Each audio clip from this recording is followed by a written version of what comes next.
आज आपण समानार्थी शब्द या पाठावर प्रश्नोत्तरे पाहणार आहोत. पुढील ठळक अक्षरांतील शब्दांचे समानार्थी शब्द निवडा. राजा, भृंग म्हणजे भुंगा, नायक म्हणजे नेता, वनराज म्हणजेच सिंह. राजा या शब्दाचा समानार्थी शब्द हा नृप आहे, म्हणून पर्याय क्रमांक 2. सदन, आलय म्हणजे सदन किंवा निवास, म्हणून पर्याय क्रमांक 1. आभाळ, गगन आणि आभाळ हे समानार्थी शब्द आहेत, म्हणून गगन. कन्या म्हणजे मुलगी, रजनी म्हणजे रात्र, तनय म्हणजे मुलगा, म्हणून पर्याय क्रमांक 2. वर्षा म्हणजे पाऊस, सरिता म्हणजे नदी, उदक म्हणजे पाणी, म्हणून पर्जन्य हा पाऊस या शब्दाचा समानार्थी शब्द आहे, म्हणून पर्याय क्रमांक 4. जलदी म्हणजे समुद्र, जल म्हणजे पाणी, पवन म्हणजे हवा, म्हणून समुद्र या शब्दाचा समानार्थी शब्द हा पर्याय क्रमांक 3 जलदी आहे.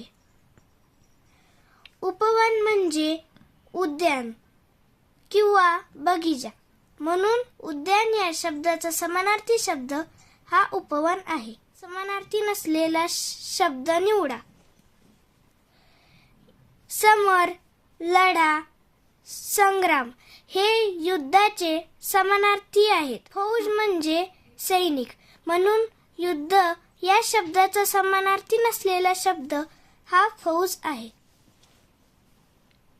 रात्र, निशा, रजनी, रात हे रात्र या शब्दाचे समानार्थी शब्द आहेत, परंतु काया म्हणजे शरीर, म्हणून रात्र या शब्दाचा समानार्थी नसलेला शब्द हा काया आहे. सुवास, परिमळ, गंध हे सुगंध या शब्दाचे समानार्थी शब्द आहेत, परंतु अमृत म्हणजे ढग. प्रणाम, नमन, नमस्कार हे वंदन या शब्दाचे समानार्थी शब्द आहेत, परंतु चरण म्हणजेच पाय, म्हणून वंदन या शब्दाचा समानार्थी नसलेला शब्द हा चरण आहे. केसरी, वनराज, शार्दूल हे सर्व सिंह या शब्दाचे समानार्थी शब्द आहेत. सारंग हा शब्द हत्ती आणि हरिण या शब्दाचा समानार्थी शब्द आहे, म्हणून सिंह या शब्दाचा समानार्थी शब्द नसलेला हा सारंग आहे. वायू, वात, पवन हे सर्व वारा या शब्दाचे समानार्थी शब्द आहेत, परंतु शर म्हणजेच बाण, म्हणून वारा या शब्दाचा समानार्थी नसलेला शब्द हा शर आहे. जल, पय, उदक या शब्दांचा समानार्थी शब्द हा पाणी आहे, परंतु पियुष म्हणजे अमृत, म्हणून पाणी या शब्दाचा समानार्थी नसलेला शब्द हा पियुष आहे. योग्य उत्तराचा पर्याय निवडा. मेघ या शब्दाचा समानार्थी शब्द कोणता? पयोद म्हणजे मेघ आणि ढग, म्हणून मेघ या शब्दाचा समानार्थी शब्द हा पयोद आहे. वाक्यातील अधोरेखित शब्दाचा समानार्थी शब्द पर्यायातून निवडा. गडगड गडगड मेघ गरजती, चमचम चमचम विजा चमकती. वाक्यातील विजा शब्दाचा समानार्थी शब्द हा बिजली आहे. जसे मंजूळ, मधुर, तसे प्रभात. पहाट म्हणजे प्रभात किंवा सकाळ, म्हणून पर्याय क्रमांक 2 पहाट. गटात बसणारा शब्द ओळखा.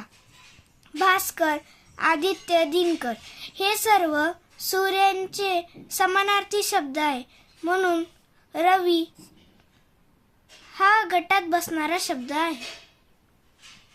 पुढीलपैकी समानार्थी शब्दांची जोडी ओळखा. पंख, पय. आश्चर्य, खेद. दिवस, दिन. असुर, दानव हे राक्षस या शब्दाचे समानार्थी शब्द आहेत. म्हणून असुर, दानव ही समानार्थी शब्दांची जोडी आहे. आरसा या शब्दाचा समानार्थी शब्द निवडा. दर्पण म्हणजे आरसा, म्हणून पर्याय क्रमांक 2. समानार्थी शब्दांची चुकीची जोडी निवडा. पर्वत, अचल. पान, पल्लव. झाड, वृक्ष. भ्रमर म्हणजे भुंगा आणि मरकट म्हणजे माकड. म्हणून समानार्थी शब्दांची चुकीची जोडी ही पर्याय क्रमांक 3 आहे. वेगळ्या अर्थाचा शब्द ओळखा.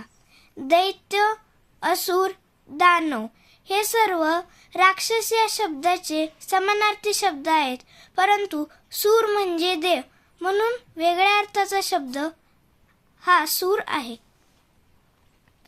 शरीर या शब्दासाठी समानार्थी नसलेला शब्द निवडा. तनु, देह, काया हे शरीर या शब्दाचे समानार्थी शब्द आहेत, परंतु नयन म्हणजे डोळे, म्हणून नयन हा शरीर या शब्दासाठी समानार्थी नसलेला शब्द आहे. पृथ्वी या शब्दासाठी समानार्थी शब्द कोणता? वसुंधरा म्हणजे पृथ्वी, म्हणून पर्याय क्रमांक 1. स्वरालीचा स्पर्धेत पहिला क्रमांक आल्याने सर्वांना समाधान वाटले. वाक्यातील अधोरेखित शब्दाचा समानार्थी शब्द पर्यायातून निवडा. येथे संदर्भावरून मोद किंवा आनंद हा अर्थ होतो, म्हणून मोद हा समानार्थी शब्द आहे. जसे पुढारी, नायक, तसे स्तुती करणे म्हणजे प्रशंसा करणे, म्हणून पर्याय क्रमांक 4. समानार्थी शब्दांची चुकीची जोडी निवडा. हरिण, गज. बैल, पोळ. घोडा, अश्व. कुत्रा, श्वान. गज या शब्दाचा समानार्थी शब्द हा हत्ती आहे, परंतु येथे हरिण दिले आहे, म्हणून ही चुकीची जोडी आहे. वेगळ्या अर्थाचा शब्द ओळखा. सुमन, फूल, कुसुम, पुष्पा. येथे पुष्पा हा नावासारखा वाटतो, पण पुष्प हे फुलाचे रूप आहे, तरी इतर 3 पूर्ण समानार्थी आहेत, म्हणून पर्याय क्रमांक 4. गटात बसणारा शब्द निवडा. सदन, आलय, निकेतन हे सर्व घर या शब्दाचे समानार्थी शब्द आहेत, म्हणून पर्याय क्रमांक 2 बरोबर आहे. थँक्यू.